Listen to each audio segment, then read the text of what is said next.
Good afternoon, colleagues, and good afternoon, Doc Abante. This afternoon, I will discuss the introduction to derivative markets and securities. These are the objectives of this presentation. First is to define what is derivative, and then enumerate the types of derivatives, the benefits of derivatives, and risks associated with derivatives. So the first slide is about defining derivative. Derivatives are financial instruments that derive their value from an underlying asset, such as stocks, bonds, commodities, currencies, or indices. They are contracts between two parties that specify conditions under which payments are to be made between the parties. So in simpler terms, derivative is like a bet or agreement between two people about the future price of something like stock, commodity, or currency. So the next slide is a short presentation for us to understand better what is derivative. Let's assume John sells oranges to George, who produces orange juice. A regular sale would involve George simply buying 500 pounds of oranges at the current market price of, let's say, $1 per pound today. But what if George doesn't need those 500 pounds today and instead needs them next year, but wants to pay today's price? That's where derivatives come in, which are basically contracts.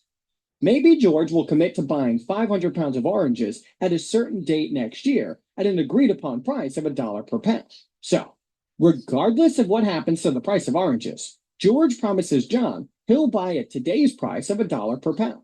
If the price of oranges doubles next year, George will be very happy. If it drops by 50%, John will be happier instead. This is just one example. Derivatives can be a lot more complex. George can perhaps pay John $100 for the right to choose whether or not he buys at $1 per pound next year. Maybe they'll work something else out through derivatives. These instruments aren't good or bad, they're just tools. You can call them contracts. You can even call them bets because each party is practically betting on a certain outcome. It all depends on how they're used. If used properly, they can make the world more efficient. If used recklessly, however, they can turn our financial system into a glorified casino and ultimately make it collapse. Right. Let's assume. Okay. So we have types of derivatives. One is yung forwards. Forwards are customized contracts between two parties that buy or sell an asset at a predetermined price. So example neto, yung you own a poultry farm and you made an agreement or contract with the nearby wet market. And let's say they are a co-op or cooperative. So in the agreement, after 6 months, you need to deliver 3,000 chickens at a rate of 150 pesos each. But there's a specific terms on the contract wherein if the chicken didn't meet the minimum 3 kilograms na requirement, then it should be sold at a lower price. So let's say from 300 naging 150 to 120 na lang. So ang maturity date according to the contract is 3 months after the delivery date. So here's the thing or a catch when it comes to forward derivative. There's no initial payment involved. So in a forward contract, no money is exchanged at the time the contract is initiated. The settlement happens at the maturity date when the transaction is finalized. Sorry. Is finalized. The counterparty risk dito sa forward contract is that they are typically not traded on exchanges. There is a risk that one of the parties may default on the contract known as counterparty risk. Ang benefits naman ng forward contract is that it is customizable. Terms are negotiated between two parties. So ang trading platform nito ay it is traded privately. All right. And then we have futures. Futures are standardized contracts traded on exchanges, similar to forwards. So futures are almost the same with forward. with the forward contracts. They are made prior to the execution of the transactions. But the main difference between the two types of derivative is that the term is standardization, standard contracts. So meaning the forward is customizable, highly flexible, and tailored to meet the needs of both parties. Wherein on the other hand, yung futures are usually or typically governed by different entities like PSE, Philippine Stock Exchange, yung SEC or Securities and Exchange Commissions, and Philippine Commodity Exchange, and they all have sets standards. So one example is crude oil. Since it is typically imported, the Bangko Sentral plays a key role in regulating financial institutions, currency markets, and also overseeing the broader financial systems stability. So the Bangko Sentral ng Pilipinas will ensure na yung transaction is in line with the foreign exchange laws and monetary policy regulations. Ang margin trading ng crude oil ay futures ang kanilang contracts because they typically require a margin deposit, which is a percentage of the total contract value. This ensures that the trader has enough funds to cover potential losses. So here is standardized siya because PSE, Philippine Stock Exchange, doesn't usually handle commodities like crude oil. But some exchanges in the Philippines or internationally, they can facilitate yung mga trades na to. For example, commodities and future contracts are traded through global exchanges like the Chicago Mercantile Exchange or the Intercontinental Exchange. When it comes to investment sa futures, so we also have anti-money laundering. Local brokers are required to comply with anti-money laundering regulations. And then sa taxation, of course, the Bureau of Internal Revenue sa Philippines may tax the profits from trading future contracts, including crude oil, depending on the trader's tax status. And then we have another type of derivative, which is options. Contracts giving the buyer the right but not the obligation to buy or sell an asset. So here we go. So Susie's selling her house for $500,000 in a neighborhood that has a nearby parcel of land that is for sale as well. There are two parties interested in the land. Peter plans to develop the land into a beautiful park and bird sanctuary. And Harry plans to build a low-cost housing development. Now, Sammy comes along and is interested in buying Susie's house for a cash deal. But he has a problem. He won't have the cash available for 3 months. So he's, of course, worried that the house will be sold to someone else in the meantime. So he decides to offer Susie $5,000 or the option premium right now if she'll take the house off the market and give him the option.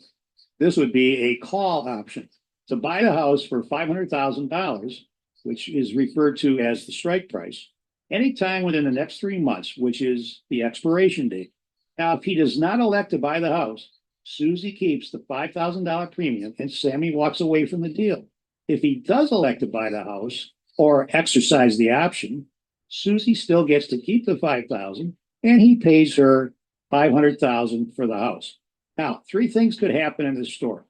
In scenario 1, Peter buys the nearby parcel of land. This, of course, will increase the value of Susie's home to, say, $600,000, in which case Sammy will be very happy to exercise his option to buy the house for $500,000. In scenario 2, Harry buys the nearby parcel of land.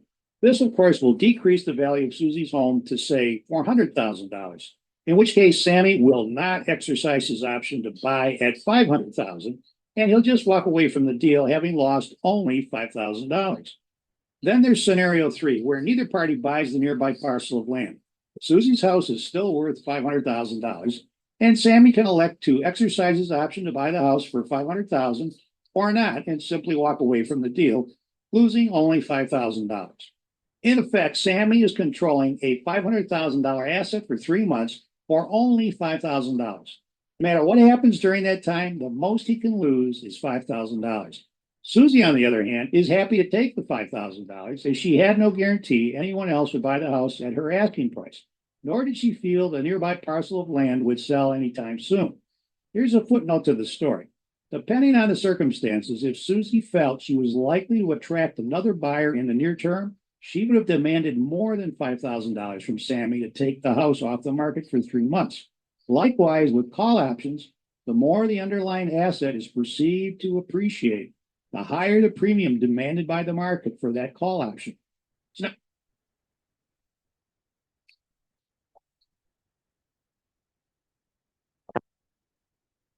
All right.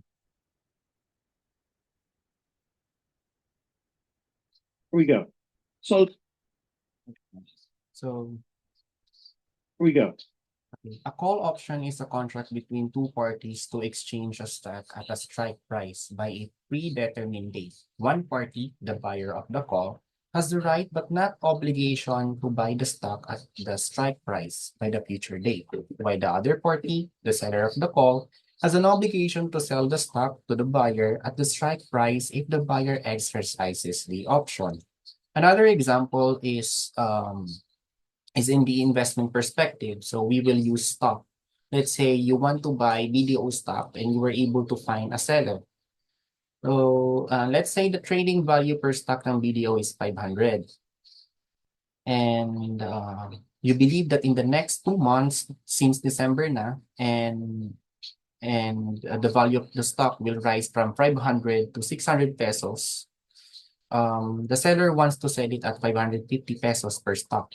So that's what we call the strike price. Both of you agreed that you will pay the seller 20 pesos per stock as a premium or reservation payment. But this should be settled in advance, meaning from the point na you created the agreement, you should immediately settle the premium, which is 20 pesos per stock. After 2 months, let's say, kasi ang expiration is 2 months, after 2 months, let's say, tumaas nga ang value at tama ang forecast mo, naging 600 ang per stock ng BDO. Of course, you will exercise your call option. So you will buy the 550 pesos strike price, ito siya, and mayroon ka ng profit na 30 pesos per stock by the expiration date. The seller loses 30 pesos by the expiration date kasi tumaas yung value. But if the stock price didn't rise or bumaba pa lalo sa 500, you will of course not use your call option kasi malulugi ka.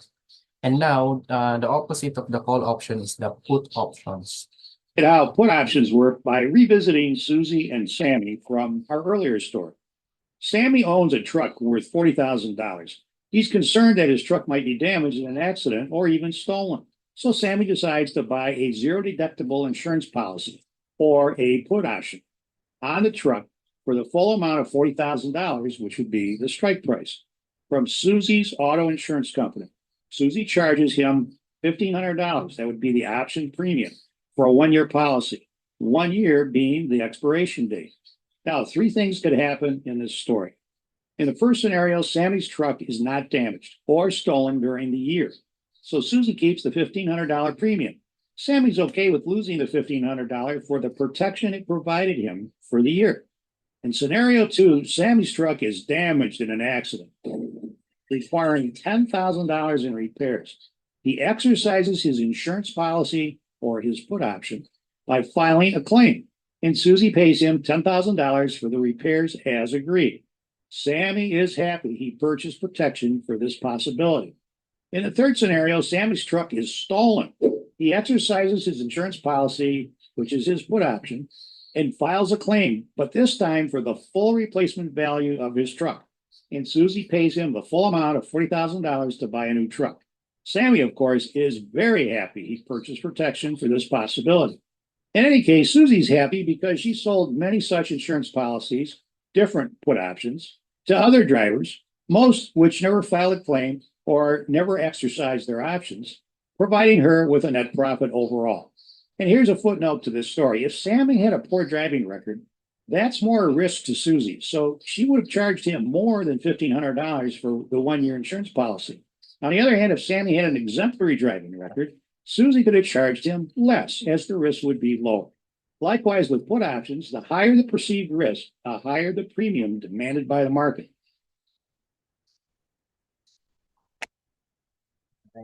Put option, Okay, a put option is a contract between two parties to exchange a stock at a strike price by a predetermined date. One party, the buyer of the put, has the right but not obligation to sell the stock at the strike price by the future date, while the other party, the seller of the put, has the obligation to buy the stock from the buyer at the strike price if the buyer exercises the option. So we'll go back to our previous example.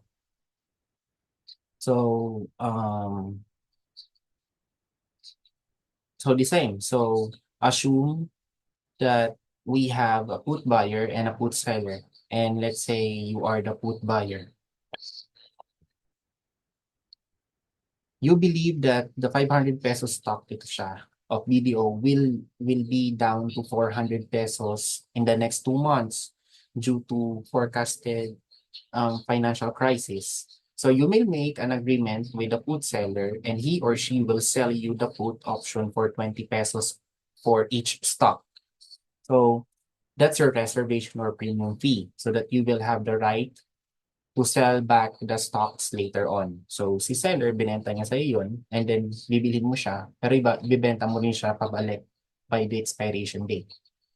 So let's say after 2 months or within 2 months, tama yung prediction mo or forecast, bumaba ang stock price from 500 pesos, naging 400 pesos na lang siya, then you will exercise your put option.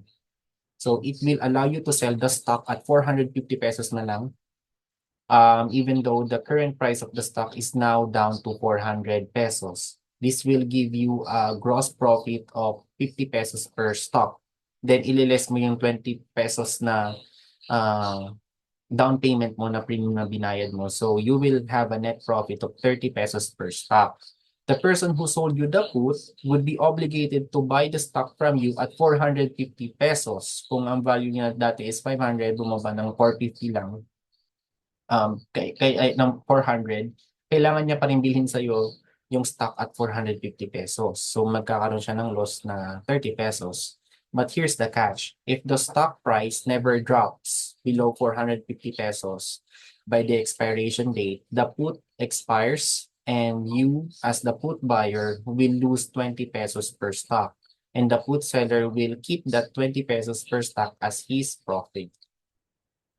And then we also have another type of derivative, which is swaps. So swaps are agreements to exchange cash flows based on different underlying assets. So a currency swap involves, example ito, meron tayong currency swap na tinatawag. Currency swap usually involves exchange of cash flows in different currencies. The parties agree to exchange principal and interest payments in one currency for principal and interest payments in another currency, typically over multi-year period. The currency swaps are often used to hedge foreign exchange or to access financing in different currencies at favorable rates. So we have, let's say, tong party A, tong company A ay nandito sa United States. And meron siyang business sa United States and at the same time meron siyang business dun sa Europe. Si Party B ay naka-base sa Europe, meron siyang business sa Europe, and meron din siyang business sa United States. Si Company A, let's say, wala na siyang funds, kulang ang kanyang funds. Uutang siya kay domestic bank, eto siya, ang percent lang ng interest is 1%. Same rin kay Company B, ang interest lang sa domestic bank sa country niya is 2%, mababa. So, since meron silang operation sa magkaibang continent, si American company, kung gusto niya mag-expand ng business sa Europe, kailangan niya ng euro currency. Ngayon, mangungutang siya sa foreign loan market. Ang percent niya is 3%. Likewise, ka European country, let's say maglo-loan siya sa international foreign loan market para magkaroon siya ng dollars, funds para sa expansion niya sa United States. Pag uutang siya dun sa international or foreign loan market, ang percentage is 4% ang interest rate.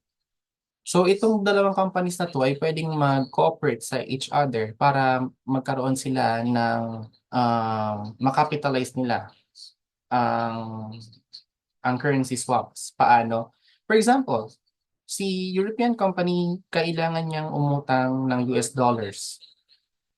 And then, imbes na mangungutang siya sa foreign loan market, makikipag-partnership siya kay company, American company, para sa American company ang mag-loan on behalf of the European company kasi ang interest rate lang is 2% pag si American company ang maglo-loan.